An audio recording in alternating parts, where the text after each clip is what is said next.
البضاعة اللي بالطريق نخرجوا عليها الزكاة. التاجر قد يشتري بضاعة ويوم الحول مازالت ما وصلتلوش، مازالت هي في الطريق، إما شراها من داخل الجمهورية وهي في الثنية في الكياس، وإلا شراها من الخارج وجايته من موردة يعني في البحر، جاية عن طريق البحر. في الحالتين هذوما هو يملك البضاعة، لأنه مدام البضاعة في الطريق العقد اللي بينه وبين البائع تم، فهو يملكها. لكن احنا شرط المخزون هو أن يكون نقد الثمن متاعه. يعني الخلاصة متاع المسألة نقوله لو هو ادفع ثمن البضاعة اللي بالطريق راهو يزكيها ولو ما زالت ما وصلتش للمخازن متاعه.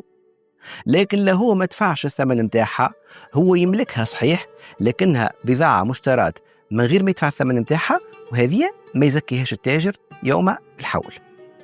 إذا كان هو دفع جزء منها فقط، الجزء اللي يدفع الثمن متاعه هو فقط اللي يقومه يوم الحول. يعني لو هو عقد على البضاعة ودفع فيها تسقى 20%، يقوم 20% من ثمن البضاعة هذيك فقط.